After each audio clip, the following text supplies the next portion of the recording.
Hello,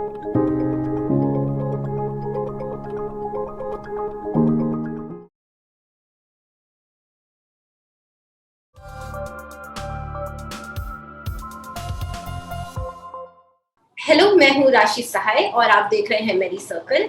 Today on our Children's Health Awareness series, we have Dr. Tushar Parikh with us.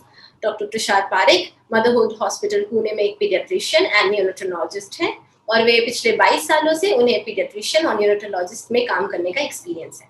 Welcome to Medicircle, doctor Tushar Pareek. Thank you, Dr. Rashi, and thank you for inviting me to Medicircle to speak to your viewers. I'm happy to be here. पिछले कई सालों में HFMD के cases काफी ज्यादा बढ़ रहे हैं, जिसके वजह से दिल्ली के स्कूल्स को ऑनलाइन मोड कर दिया गया है और ये इन्फेक्शन खासकर बच्चों में ज्यादातर देखा गया है। तो इसके लिए स्कूल्स ने एक एडवाइजरी जारी की है ताकि हम पेरेंट्स को अवेयर करा सके इस डिजीज के बारे में। डॉक्टर, क्या आप हमें ये बता सकते हैं कि हैंड फुट माउथ डिजीज आखिर में है क्या? यस राशि, हैंड फुट माउथ डिसीज ये एक वायरल इन्फेक्शन है। ये कोई नई बीमारी नहीं है। 2 साल कोविड टाइम में हम कोविड में इतने जुस्त थे कि हमें ये बीमारी इतना ज्यादा देखने को नहीं मिली, क्योंकि बच्चे एक दूसरे से मिक्स नहीं हो रहे थे। ये पहले भी थे और अभी जैसे स्कूल्स चालू हो गए तो प्री स्कूल नर्सरी में 5 साल के अंदर के बच्चों में ये बीमारी दिखती है। ये वायरल इन्फेक्शन है और बच्चों को एक दूसरे से मिलता है। एंड ये इन्फेक्शन में बेसिकली जैसे नाम सजेस्ट करता है वैसे हैंड फुट माउथ इनको अफेक्शन इनमें इन्वॉल्वमेंट रहती है। बच्चों में हाथ पैर के तलवों पे फुंसियाँ आती है, नी फुंसियाँ आती है, बटक्स पे फुंसियाँ आती है और पेरी ओरल फुंसियाँ आती है, मुंह के अंदर फुंसियाँ आती है। डॉक्टर पारिक, HFMD के सिम्टम्स क्या हैं?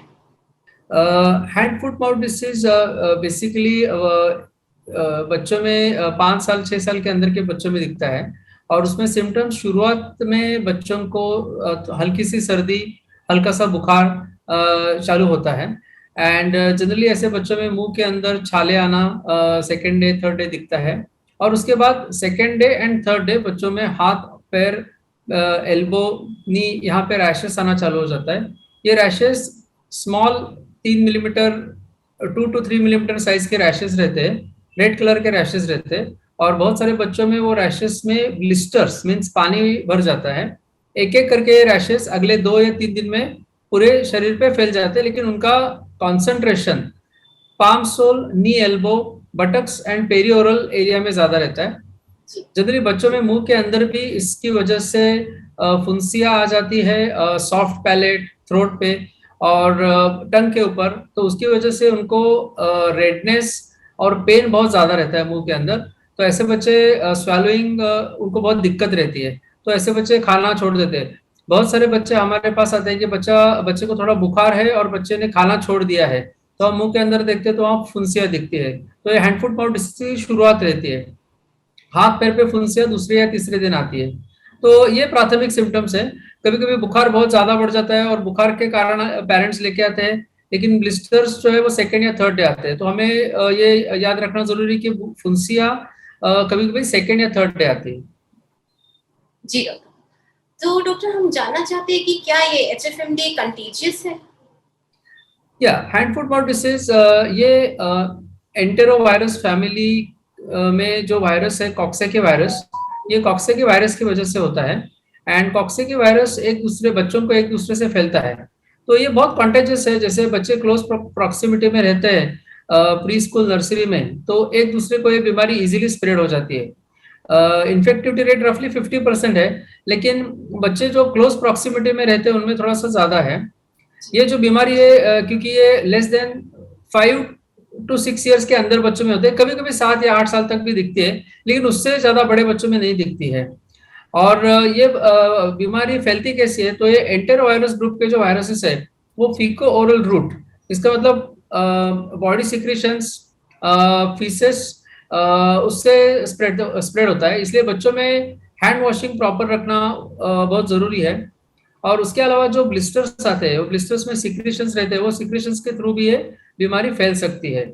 ऑल्सो रेस्पिरेटरी रूट के थ्रू भी ये बीमारी फैल सकती है। अगर बच्चे एक दूसरे के बहुत क्लोज करीब है, तो उससे भी ये बीमारी फैल सकती है। तो सावधानी बरतने के अनुसार अगर आप देखो तो बच्चों को हाथ अच्छे से धोना वो सिखाना जरूरी है, स्पेशली खाना खाने के पहले, या दूसरों के बच्चों के डब्बा टिफिन शेयर करना थोड़ा अवॉइड करना बेटर है।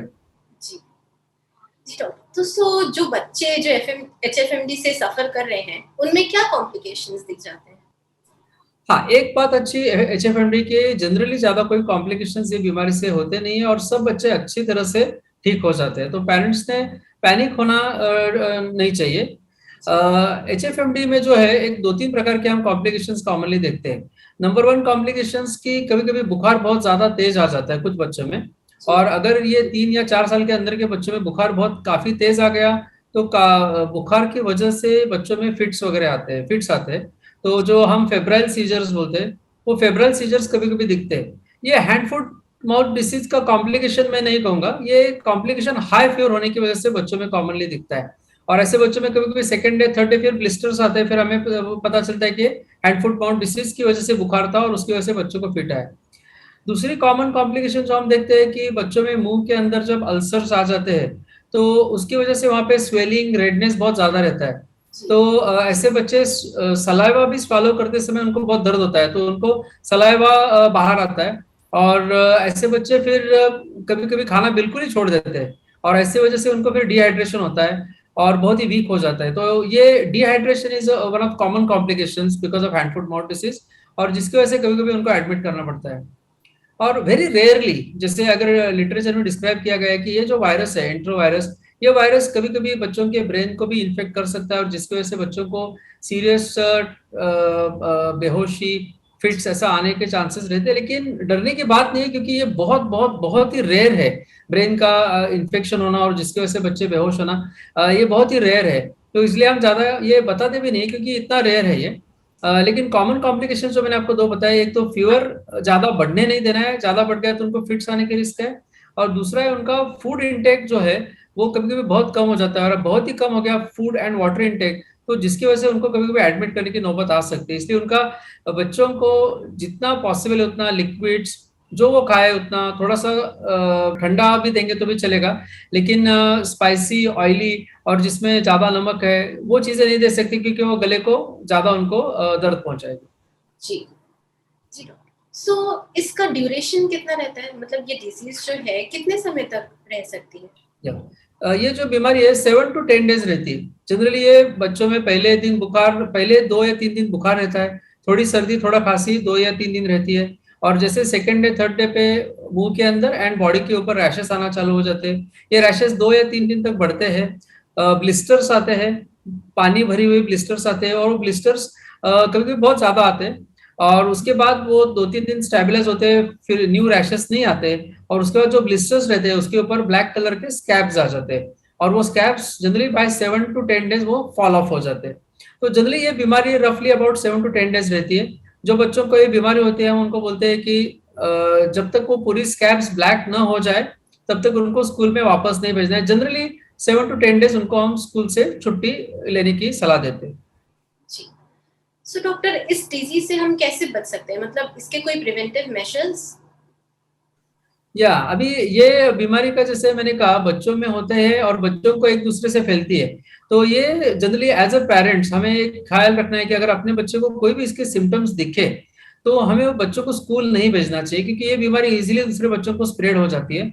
और अगर बच्चों को बुखार है, बच्चों को अगर नाक नए से सर्दी हुई है, या बच्चों में अगर रैशेस दिख रहे हैं, या बच्चों के मुंह के अंदर अल्सर दिख रहे हैं, तो ऐसे बच्चों को स्कूल नहीं भेजना चाहिए, अदरवाइज दूसरे बच्चे इन्फेक्ट होते हैं। क्योंकि जो बच्चे स्कूल जाते हैं उनको तो कोई सिम्टम नहीं रहते, और वो स्कूल के एनवायरमेंट में इतना क्लोज प्रॉक्सिमिटी में रहते हैं तो उनको ये मुश्किल हो जाता है, और before they realise they get infected.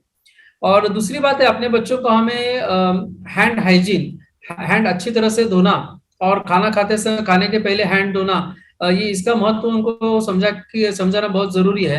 And कोई बच्चों को ऐसे रैशेस, क्योंकि ये बच्चे बहुत छोटे रहते हैं, 5 साल के अंदर के बच्चों में होता है, तो उनको ये चीजें समझाना थोड़ा मुश्किल जाता है। मास्क पहनने का महत्व हम अभी भी कुछ जगह पे मास्क ये है स्कूल में भी पहनना जरूरी है, तो जो बच्चे 4 साल के ऊपर है वो मास्क उन्होंने पहनना चाहिए। जी डॉक्टर, मेडिसर्कल में हमेशा हमारी यही कोशिश रही है कि हम अपने दर्शकों तक ज्यादा से ज्यादा जानकारी हेल्थ के रिलेटेड पहुंचा सकें, और इसलिए आज हम एक छोटा सा क्वेश्चन आंसर सेशन कंडक्ट करेंगे, जो कि आप हाँ या ना या फिर एक छोटे सेंटेंस में दे सकते हैं, ताकि हम कम से कम समय में दर्शकों तक ज्यादा जानकारी पहुंचा सके। जी। तो डॉक्टर, क्या ये जो HFMD है सिर्फ और सिर्फ बच्चों में ही हो सकता है? Adults में very rare unless they're immunocompromised. So practically it is seen only in children less than 5 years, very rarely up to 7 or 8 years, not more than that. क्या HFMD के सिम्टम्स में सिर्फ रैशेस जो है वो हाथ, मुंह और यहीं पे आते हैं? या रैशेस बच्चों में 90% रैशेस बच्चों में हैंड, फुट और माउथ में आते हैं, बट कभी कभी बच्चों में रैशेस ट्रंक पे, शोल्डर पे, वहां पे भी आते हैं, लेकिन उसका प्रमाण, उसकी कॉन्सेंट्रेशन, उसकी डेंसिटी बहुत कम रहती है। So common areas are hand, foot, mouth, hand, foot and mouth. जी डॉक्टर, क्या नहाते समय जो बच्चे HFMD से सफर कर रहे हैं, तो क्या वो सोप का यूज कर सकते हैं अपने बॉडी में? हाँ, जेंटल pH 5.5 बैलेंस जो बच्चों का सोप रहता है, पहले 3 दिन जब तक बुखार रहता है तब तक हम एडवाइस नहीं करते। एक बार बुखार चला गया तो उसके बाद बात करा सकते। एंड बात कराने के बाद मैं सलाह देता हूँ कि आप मॉइस्चराइजिंग लोशन लगाइए, और जहाँ पे HMD के लीजन्स है वहां पे आप उनको कैलामिन वाले जो हम डॉक्टर प्रिस्क्राइब करते हैं वो मेडिसिन वहां पे लगाइए। So thank you so much for coming to our show, doctor, and sharing your valuable time and insights with us at Medicircle. It has been a pleasure having you on the show. Thank you so much, Rashi, for inviting me, and it was a pleasure for me also to interact with you. Thank you. Thank you so much. Thanks a lot.